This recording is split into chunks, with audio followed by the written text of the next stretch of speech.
Javier Milei enfrenta su primer gran escollo en el Congreso de Argentina con la llamada Ley Ómnibus, que es la ley de bases y puntos de partida para la libertad de los argentinos, como se llama el proyecto normativo. Este paquete tiene más de 300 artículos que, según el propio presidente Milei, contiene 2/3 de todas las reformas que ha propuesto, como la privatización de decenas de entidades estatales y poderes extraordinarios que le permitirían al presidente gobernar por decreto sin necesitar al Congreso en algunos temas como economía y salud. En otras palabras, esta es la columna vertebral para cumplir sus propuestas de campaña. Aunque los diputados aprobaron la ley de manera general, debían discutir luego artículo por artículo. Fue en ese debate y en medio de la falta de consenso que la mayoría de congresistas decidieron regresar la iniciativa a comisión legislativa, es decir, empezar de nuevo las discusiones desde lo general. Milei respondió diciendo que las castas impedían los cambios y su gobierno comenzó a plantear la idea de aprobar la ley por plebiscito para saltarse al Congreso.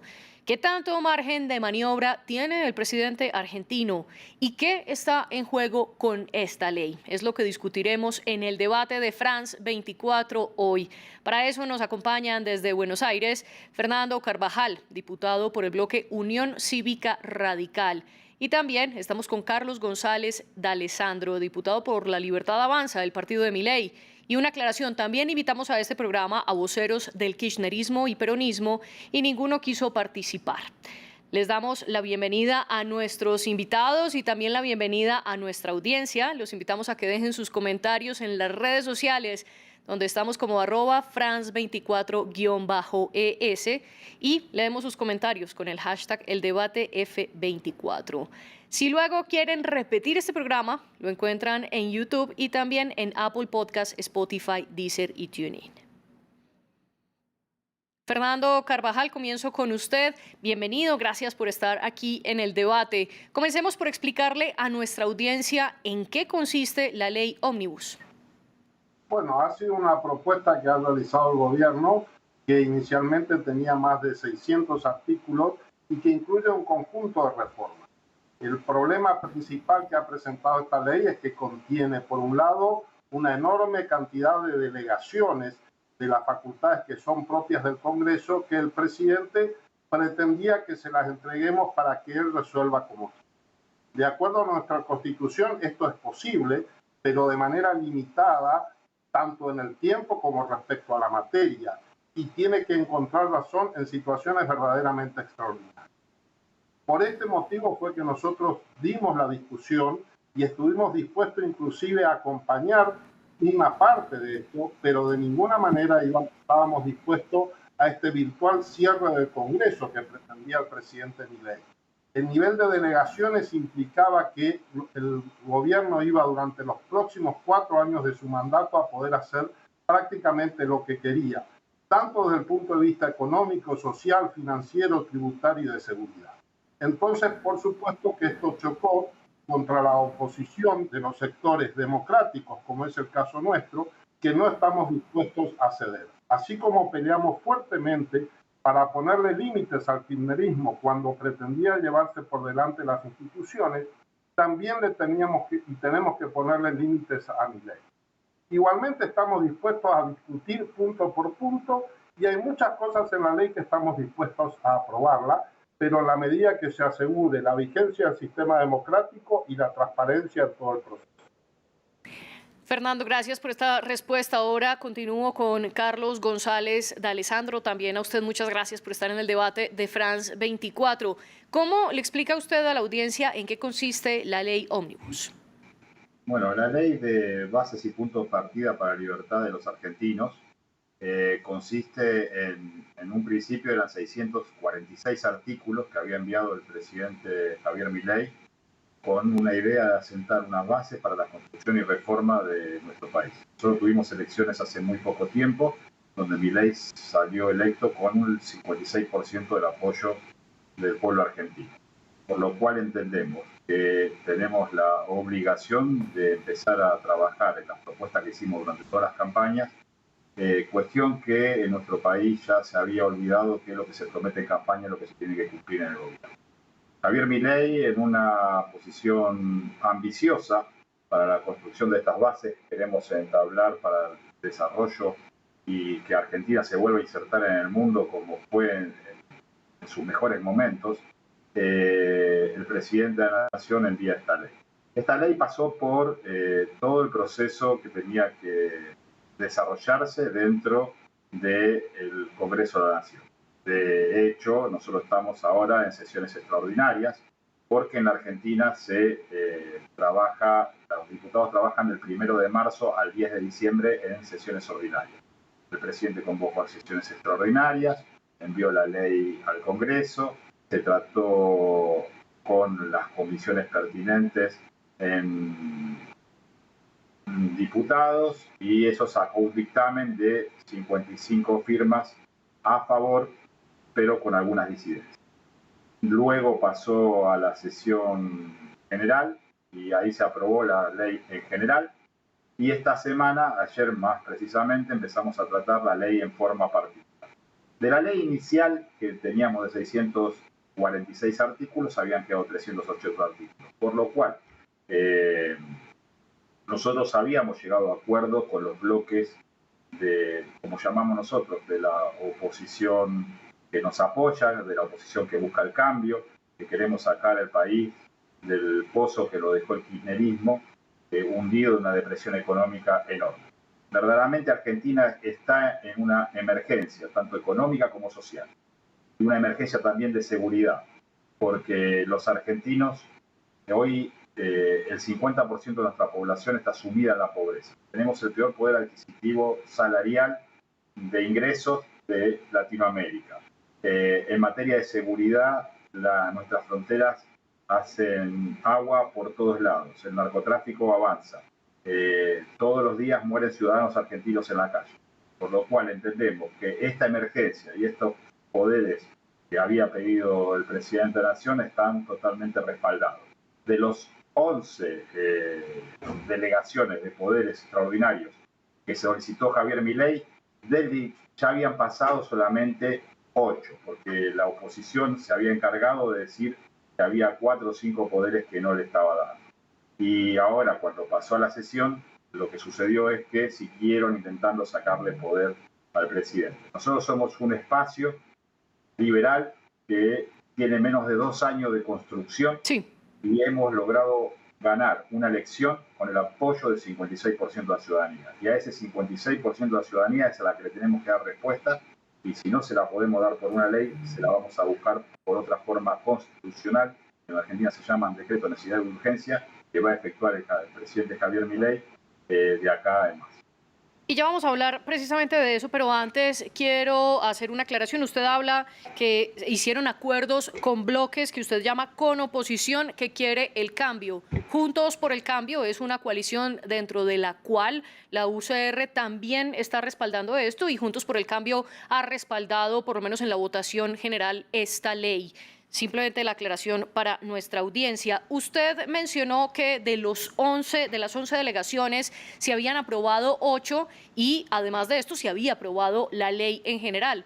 Diputado D'Alessandro, ¿cómo se regresa esta ley a comisión? ¿Sabía la Libertad Avanza que al regresarla a comisión se tendría que empezar el debate de nuevo? Bueno, primero, Juntos por el Cambio no es una fuerza política en el presente. Juntos por el Cambio se dividió después de la elección y quedó dividida en el PRO, fuerza que en su momento era presidida por la actual ministra de Seguridad y que fue candidata a presidenta por Juntos por el Cambio. Por otro lado, quedaron el radicalismo, que a su vez están divididos entre ellos, por lo cual hoy no podemos contar con fuerzas políticas consolidadas como se conocían el año pasado.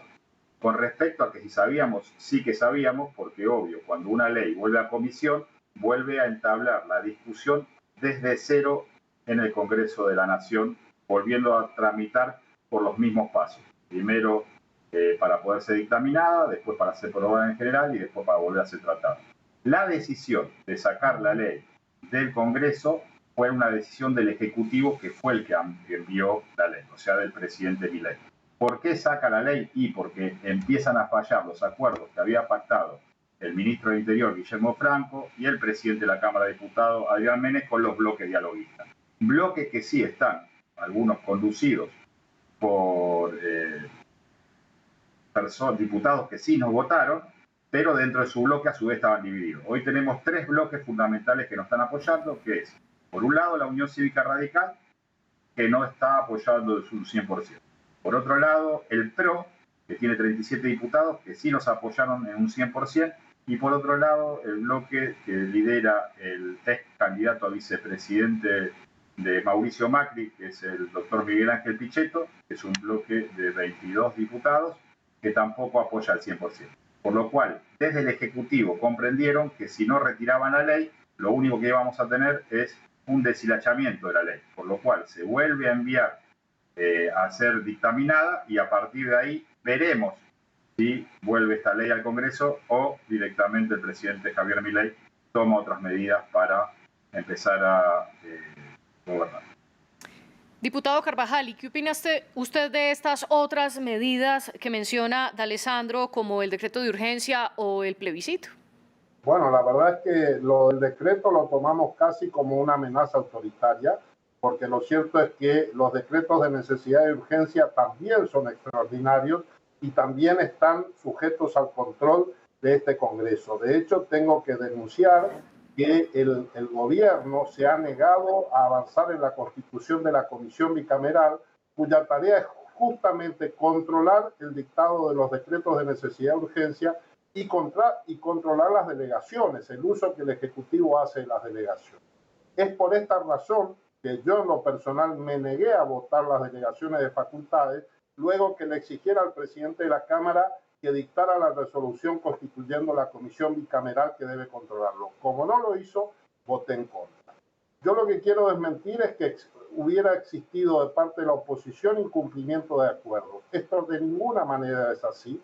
Es cierto que hubo una reunión del ministro del Interior con los gobernadores donde no se llegó a ningún acuerdo, y esto es lo que nos dijeron los gobernadores, y es cierto que hubo un acuerdo para votar en general la ley, con el compromiso luego del oficialismo de bajar sus pretensiones y de sacar una ley que respete los estándares democráticos y republicanos.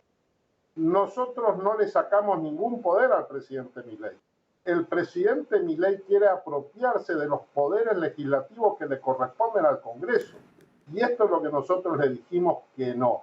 Si el presidente Milei quiere llevar adelante sus propuestas de gobierno, muchas de las cuales compartimos y estamos dispuestos a acompañar, debe hacerlo pasando por el Congreso de la Nación.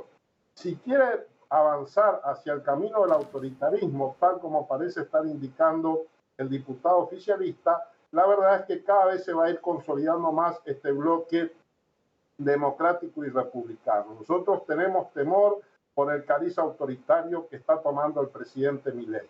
No podemos soslayar que, como el propio diputado oficialista ha reconocido, que el radicalismo se ha mostrado dialoguista y ha tenido voluntad de llegar a acuerdos políticos. La respuesta de esto al presidente Milei ha sido acusarnos de coimeros y de delincuentes. Entonces, este enrarecimiento del clima político, lejos de contribuir a que podamos salir adelante, cada vez va haciendo más difícil el diálogo político. No hablemos solamente del kirchnerismo, que por supuesto tiene la intención de causarle una derrota al gobierno. Nosotros teníamos la intención de que este gobierno pudiera transitar por los caminos de la democracia. Pero si gira hacia el autoritarismo, tal como nos están amenazando, sin duda que vamos a estar muy firmes en defensa de las instituciones de la democracia y la república, porque no estamos dispuestos a tolerar un nuevo Maduro o ninguna de estas figuras autoritarias que han surgido en Latinoamérica. Carlos, ¿y qué opina usted de estas afirmaciones que está haciendo Fernando, que Milei quiere apropiarse de los poderes que tiene el Congreso y que lo que está haciendo es guiándose por una ruta hacia el autoritarismo? No, es una falacia. De hecho, el presidente anterior, Alberto Fernández, tuvo estos mismos poderes. Es más, tuvo en exceso poderes y el radicalismo se lo votó conforme. Nosotros entendemos que Javier Milei solicitó 11 poderes y habían pasado 8 después del dictamen y después se transformaron en 6. Entendemos que esto lo permite nuestra Constitución Nacional y siempre pasaba por el Congreso. Otra falacia es que el presidente se quería apoderar, porque también sucedió que el presidente pidió poderes por 2 años y después renovable a 2 años más a simple firma del Ejecutivo, y eso se había acordado en que iba a ser poderes por 1 año y renovables por el Congreso de la Nación, por lo cual limitaba el avance de la autoridad del Ejecutivo. Pero entendemos la emergencia que está viviendo el país y que nosotros tenemos que hacer una rápida y pronta respuesta para sacar de la situación de la Argentina, a los argentinos, que cada vez va de mal en peor. Hemos cedido todo lo que teníamos que ceder. Vuelvo a repetir, en su principio era una ley de bases para la libertad de los argentinos de 646 artículos, y cuando llegó al Congreso de la Nación para su tratamiento, la ley tenía la mitad de los artículos. Esto porque se había congeniado tanto con el presidente del bloque de la Unión Cívica Radical, el diputado de Loredo, que es el presidente del diputado propinante en este momento, y de los otros bloques de oposición dialógica.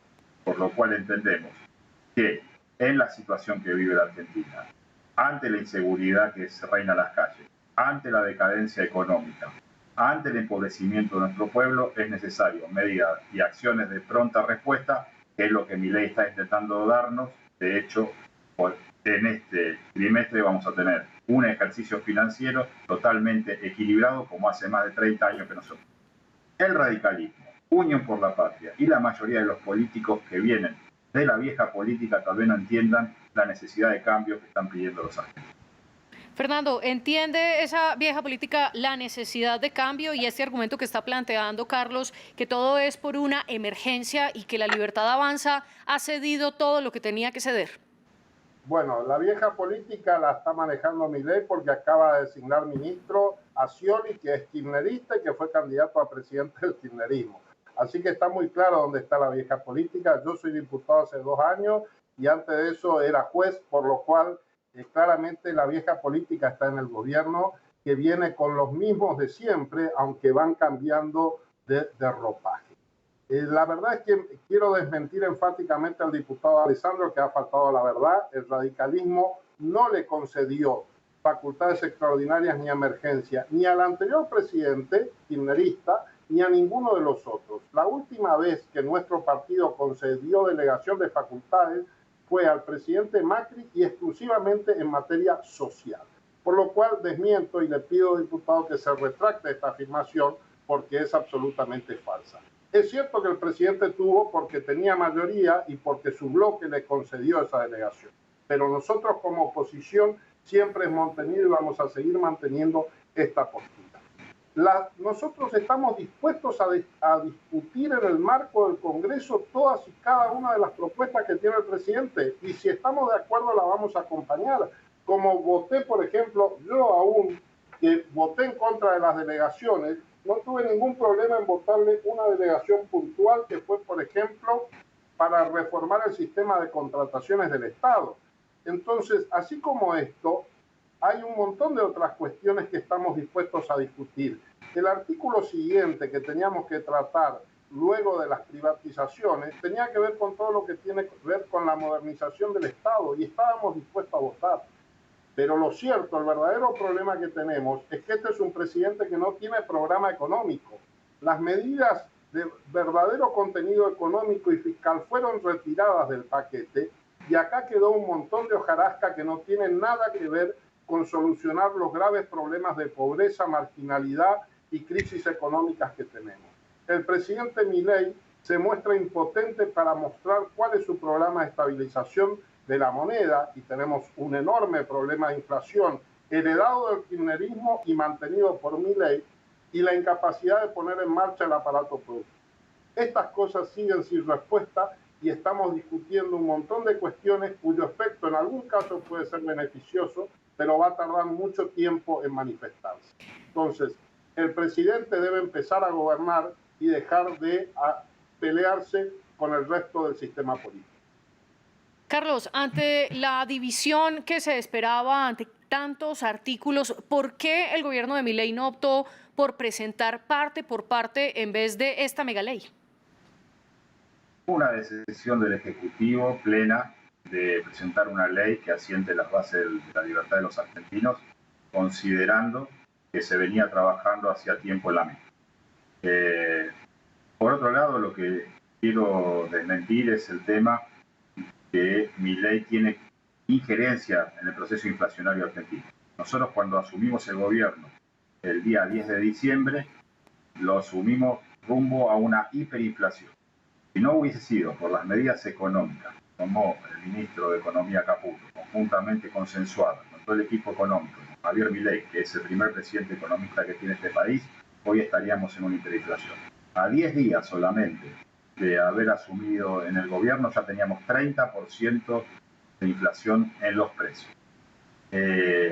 Obvio que el radicalismo no es el culpable de esta inflación, sino no es otro que el ministro Massa, que fue candidato del kirchnerismo en la elección pasada. Y esto tuvo que ver con un despropósito de emisión monetaria que se hizo durante el último año. Considerando esto, con respecto a que no tenemos un programa económico, también es mentira lo que dice el diputado, porque tenemos un programa económico, lo estamos ejecutando, hemos dejado de emitir, hemos bajado la velocidad de la inflación, hemos logrado un equilibrio tributario que se va a ver reflejado en el primer trimestre, entendiendo que estamos recaudando y no estamos gastando más de lo que recaudamos. Tenemos un objetivo específico que es que haya por primera vez en muchísimos años en nuestro país déficit cero, gastando menos de lo que ingresa, y es el principal objetivo de Javier Milei, es bajar la inflación. Por lo cual entendemos que estas reformas que nosotros habíamos dejado, porque sí es verdad que habíamos retirado el paquete fiscal, porque dentro del paquete fiscal también estábamos sufriendo presiones de los gobernadores, tanto del radicalismo como de Unión por la Patria. Por lo cual, desde el Ejecutivo, esto tiene que quedar muy claro, porque Argentina constituye una cuestión de cuerpo democrático que tiene que ver con el Ejecutivo, el Legislativo y el Judicial. Desde el Ejecutivo se toman las determinaciones. Usted habla de las presiones de los gobernadores y previamente Fernando Carvajal había mencionado la reunión que tuvo el ministro del Interior, Guillermo Francos, con ellos, con los gobernadores. Fernando, quiero preguntarle por qué el impuesto país está generando tanta división, y a manera de contexto para nuestra audiencia, este impuesto es el que gana Argentina por la venta de dólares. En este momento lo que los gobernadores están pidiendo es que tengan una coparticipación, es decir, que parte de ese impuesto llegue a las regiones. Fernando, ¿se ha avanzado en ese punto o por qué la división? A ver, hay que poner un dato de contexto. Durante el último tiempo del gobierno del kirchnerismo, esto cometió un acto de enorme irresponsabilidad, que fue haber derogado el impuesto a las ganancias, y esto que afecta, que se coparticipaba entre las provincias, y hacerlo sin buscar un mecanismo de compensación para las provincias. Esto fue, reitero, un acto de irresponsabilidad del kirchnerismo en medio de su campaña electoral, que con justa razón se dice que fue la campaña más cara de la historia, porque se utilizaron todos los recursos del Estado, inclusive medidas demagógicas como esta. Frente a esta situación, lo cierto es que las provincias son el país en definitiva, porque todos los ciudadanos vivimos en alguna provincia o en la ciudad de Buenos Aires, estamos sufriendo esa caída en el ingreso que estaba previsto. Frente a esto, los gobernadores lo que están pidiendo es algún mecanismo de compensación, de que la nación de alguna manera compense esa pérdida de ingresos con otros ingresos que le permita cumplir con sus obligaciones. Este es el punto de discusión. Frente a esto surgió como una opción la cuestión de la coparticipación del impuesto país, lo cual a todos nos genera muchas dudas, porque lo cierto es que es un impuesto de carácter transitorio. Pero reitero, la discusión de fondo es cómo se compensa a las provincias por esta pérdida de ingresos, que es cierto, y lo reconocemos, esto no es atribuible a este gobierno, pero que igualmente están gobernando y tienen que buscar una solución para este problema. En vez de buscar una solución a esto que es un problema fiscal, el gobierno optó por presionar desde esta postura autoritaria que tiene el presidente Milei, de decir: apruébenme toda la ley y si no los voy a ahogar económicamente. Y este es un mecanismo de extorsión y apriete que, reitero, afecta al funcionamiento democrático y afecta la calidad institucional. no se puede estar presionando a los gobernadores y por vía de los gobernadores a los diputados para que voten una ley bajo el apriete de que si no se van a restringir el envío de los fondos que les corresponden a las provincias. Pero el diputado D'Alessandro, discúlpeme, lo interrumpo, el diputado D'Alessandro habla que la presión viene de los gobernadores hacia el Ejecutivo para que aprueben ese impuesto país, una coparticipación. ¿Qué responde usted, Hubo un Fernando? pedido de los gobernadores, eso es real, eso es cierto. Hubo un pedido en el marco de esta discusión por la distribución de los fondos, hubo un pedido, hubo una discusión y el gobierno respondió públicamente que no iba a dar esto. Y en consecuencia esto sin ninguna duda dificultó. Ahora, así funcionan los sistemas democráticos, donde se discuten los ingresos y la distribución de los fondos de manera transparente y ante la sociedad, como tiene que ser. Es una discusión legítima.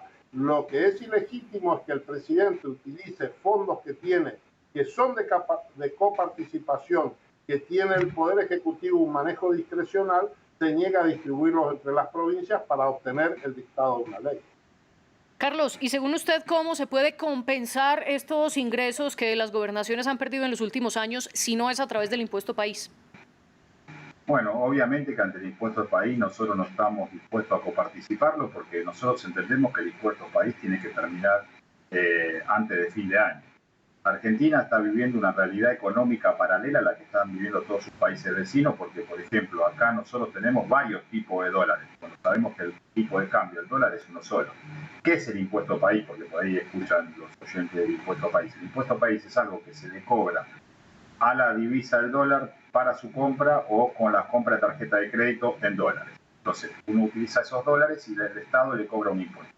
Ese impuesto era que pretendía que se coparticipe. Ahora, nosotros vamos camino a levantar ese cepo que hay en la Argentina, a sanear la economía y a eliminar el impuesto al país. Por lo cual, tendríamos que estar discutiendo por ahí a fin de año otra manera de coparticipar con los gobernadores.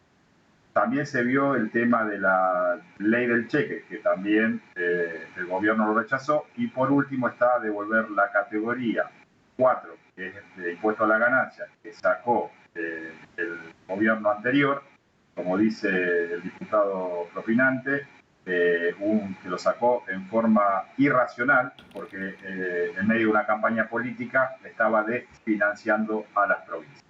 En eso están dialogando todavía los acuerdos. Ahora, todo tiene que ver en el marco de la democracia. Yo no considero que sea ni mi ley autoritario ni que los gobernadores sean extorsionadores. Lo que sí entiendo es que en un tema de discusión tan profundo que tiene que ver, hay recursos en el medio, surjan este tipo de discusiones y debates. Lo más conveniente es lo que está evaluando el ministro de Economía, de ver un nuevo piso para ganar. Usted hablaba que el impuesto país va camino a acabarse. ¿Es esto viable sabiendo que es el tercer tributo más importante con el que cuenta o que tiene el Estado argentino? Sí, es totalmente viable. Aparte, el impuesto país fue creado en el marco de una desidia económica de un gobierno kirchnerista, la peor herencia que hemos recibido, porque es un impuesto que vive una realidad, como dije recién, paralela. O sea, no tendría que existir un impuesto al dólar o a la compra en dólares con tarjeta de crédito. Nosotros hoy tenemos un cepo, es difícil adquirir dólares en Argentina, el país ha sido desfinanciado en dólares y entendemos que la medida de Javier Milei de llegar a este déficit cero, sanear la economía para levantar el cepo, lo primero que va a hacer es eliminar el impuesto al país. Ahora hablemos de lo que podría venir con la ley Ómnibus. Fernando, como ya lo habíamos planteado desde el oficialismo, se habla del decreto de necesidad de urgencia y también de la posibilidad de un plebiscito. Usted ya nos había dicho que considera esto una amenaza de autoritarismo. Primero que todo, ¿es viable para usted hacer esto? Y segundo, ¿qué se juega Milei al llevar esto a la votación popular? No, el referéndum no nos parece, yo me refería al DNU, que claramente el presidente ya ha hecho uso de la facultad de DNU de manera claramente exagerada, según coinciden todos los constitucionalistas de derecha o de izquierda, que ha abusado de esta facultad, por lo cual seguir amenazando con esto es el perfil autoritario que denuncia. Respecto al referéndum, es un mecanismo posible, A nosotros no nos da miedo, por el contrario, estamos muy dispuestos a dar el debate público. Solamente hay que aclarar que un referéndum como tal, para que sea vinculante, también tiene que pasar por el Congreso. O sea, Milei tendría que mandar una ley que la mande. Estamos dispuestos a discutir la posibilidad de hacer un referéndum. Ahora, este referéndum va a tener que referirse a temas puntuales donde la sociedad debidamente informada pueda elegir. No se va a poder hacer un referéndum sobre un texto como este que contiene 600 artículos, porque esto implicaría una pretensión absolutamente inconducente, porque es imposible que la ciudadanía pueda estudiar 600 temas y tomar una decisión respecto a cada uno. Por lo cual, vamos a ver cómo se plantea el referéndum. Si quiere hacer una consulta popular, que es otro mecanismo previsto en la Constitución, él mismo solamente puede hacerlo respecto a sus propias atribuciones y no puede ser utilizado para presionar al Congreso, que parece ser la intención. Por lo cual digo, el referéndum, si quiere hacerlo, no le tenemos miedo, estamos dispuestos, la participación democrática es un valor que estamos dispuestos a defender, pero por supuesto vamos a exigir que se asegure el derecho de la ciudadanía a estar informado y a decidir sobre cada uno de los puntos que se sometan al referéndum. Carlos, ¿y cuál es su visión? ¿Qué tan útil sería pasar esto por votación popular? ¿Podría enfrentarse Milei de una manera más directa al Congreso y no asegurar un respaldo legislativo en los próximos 4 años? Yo creo que una de las ideas de Milei, y que lo había planteado durante toda la campaña, es llegar a una consulta popular para ver el apoyo que tenían sus reformas y lo que él emitía, porque preveía que iba a ser muy difícil, con un bloque tan pequeño como nunca se vio en la historia de 38 diputados, conseguir el consenso necesario si no fuera directamente un orden y un mandato de ley. Pero como dice el diputado Carvajal, las herramientas constitucionales son muy claras. Y en el marco de la democracia y en el marco del poder legislativo, que tanto el diputado Carvajal como yo auspiciamos, nosotros debemos de intentar legislar dentro del Congreso de la Nación Argentina y que de ahí salgan las leyes. Usted habla de legislar dentro del Congreso, pero no es en contra de esa idea de la que va la emergencia pública, que le daría al presidente Milei poderes casi que legislativos durante 2 años en temas específicos. No, porque se ha corrido de eje el tema ya de los poderes que había solicitado el presidente Milei. También quiero aclarar que esta ley que pasó a dictamen, lo más probable es que no vuelva al Congreso de la Nación, al menos así tal cual la conocemos, porque un tema es tratarla en sesiones extraordinarias, donde se trataron solamente en 3 comisiones y en un tiempo corto de plazo, que estaba marcada por el presidente. Primero fue del 1 de enero al 31 de enero y después extendió hasta el 15 de febrero. Y otra cosa es tratarla en sesiones ordinarias, donde vamos a tener que constituir todas las comisiones que corresponden a cada artículo o cada tema de la ley. Por lo cual, hoy la tratamos con 3 comisiones: legislación en general, asunto constitucional y presupuesto, y ya en las ordinarias tendríamos que abrir minería, deporte, turismo y todas las comisiones que sean necesarias. Por lo cual, la verdad que es algo incierto de si el Ejecutivo va a volver a enviar la ley al Congreso o va a utilizar otro tipo de esquema. Y si no la envía de regreso al Congreso, Fernando, ¿esto podría afectar la gobernabilidad del presidente argentino o no? Yo creo que no, yo creo que el presidente tiene la posibilidad de volver a enviar un nuevo paquete que sea más prolijo, que sea más ordenado, que esté dividido por secciones, que venga un paquete fiscal por un lado, que venga una propuesta de reforma de justicia, de reforma laboral, de cada uno de los aspectos de reforma del Estado, materias que coincidimos y estamos dispuestos a discutir. El hecho de que sean sesiones ordinarias no impide que le demos un tratamiento rápido, estamos dispuestos a dar ese tratamiento rápido, si en la medida en que el trabajo sea más ordenado. Hubo un error muy grosero de técnica legislativa en creer que porque lo pasábamos en 3 comisiones esto iba a acelerar el trámite. Lo que sucedió fue que no se pudo afinar la letra de los artículos y por eso se terminó posponiendo el debate y pasó lo que pasó en la sesión de votación particular. Yo creo que si el gobierno entiende, si el presidente Milei entiende que haber ganado las elecciones no le da derecho a imponer sin discusiones su programa, sino que tiene que dialogar y escuchar a la sociedad democrática en su conjunto y a los otros actores del sistema político que también tenemos representación y mandato, y envía esta ley dividida en secciones y cada comisión la estudia, yo creo que va a poder avanzar en alguna de las reformas en el marco del Estado de Derecho y la democracia. Ahora, si quiere avanzar por el camino del autoritarismo, de la prepoteada del DNU, de seguir insultando a los opositores que lealmente vamos al Congreso y damos la discusión, la verdad es que vamos a entrar en una espiral de inflación, una espiral de enfrentamiento que no sé dónde va a terminar, y la espiral de inflación que el gobierno no logra detener se va a profundizar cada vez más, y la pobreza y la marginalidad que nos duele va a terminar siendo aún mayor. Carlos, 10 segundos para la réplica final. No, coincido mucho en lo que dice el diputado Carvajal. De hecho, yo coincido un poco del diputado de La Libertad Avanza, que había pedido que la ley se mande en distintas partes y no una mega ley como se envió.